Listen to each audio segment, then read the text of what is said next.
Agora, nem sempre o rei morto é rei posto. Vamos falar de Luiz Roberto Barroso?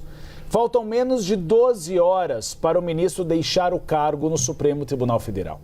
Só que ele ainda quer fazer um voto estratégico. Luísa Martins, conta pra gente qual é o voto de Luiz Roberto Barroso e por que é uma questão de honra para ele dar esse voto antes de se retirar do Supremo Tribunal Federal.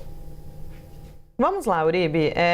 Bom, Barroso entrou nessa semana final, né, como ministro do STF, depois de 12 anos no cargo e tem cuidado aí nessas últimas horas das pendências do seu gabinete. Teve uma intercorrência de saúde aí nesse meio tempo, mas ficou bem, está trabalhando de casa, seguindo ali com as recomendações médicas, mas está cuidando aí de processos dos quais ele havia pedido vista, que ele quer deixar o voto pronto e ele ainda avalia, isso vai ser definido até o fim do dia de hoje, Uribe, Tainá, deixar, antes de sair, um voto na ação que discute a descriminalização do aborto até a 12ª semana de gestação.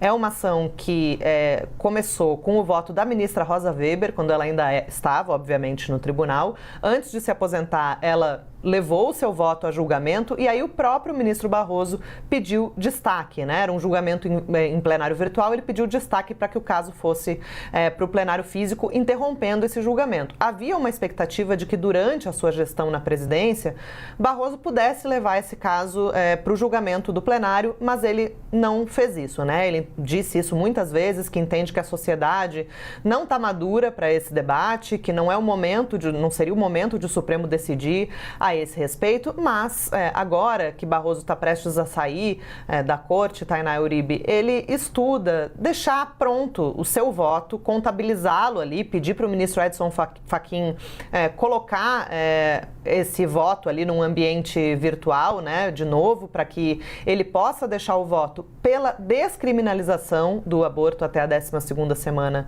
de gestação. Barroso tem essa posição que também já é conhecida, ele já falou sobre isso publicamente também muitas vezes, que ele entende que, obviamente, ninguém é a favor do aborto, mas a mulher não pode ser presa por realizar o procedimento e que, hoje em dia, criminalizar esse procedimento acaba prejudicando mulheres mais pobres que não têm dinheiro para ir a uma clínica segura, né, digamos, para realizar o aborto. Então, ele estuda deixar esse voto registrado como uma espécie de ato final do seu período, né, de 12 anos no Supremo Tribunal Federal e também para deixar marcado aí um placar que já fica de 2-0 nesse sentido, né? Quando o julgamento for eventualmente retomado, esse julgamento já vai ter ali os votos da ministra Rosa Weber, que votou lá em 2023, e agora, se isso acabar sendo a definição, né, do ministro Barroso hoje, também o voto dele nessa mesma linha da ministra Rosa, e aí isso,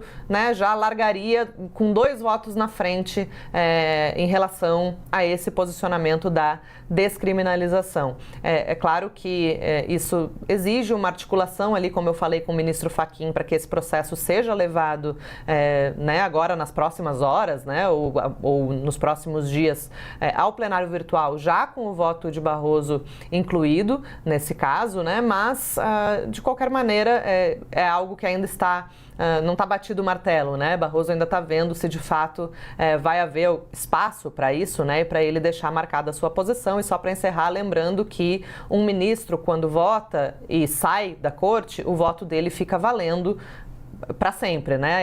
A pessoa que o substituir não vai ter voz no julgamento. Então, se Messias for oficializado para o lugar de Barroso, Messias vai acabar não votando nesse caso do aborto se Barroso deixar sua manifestação pronta de antemão.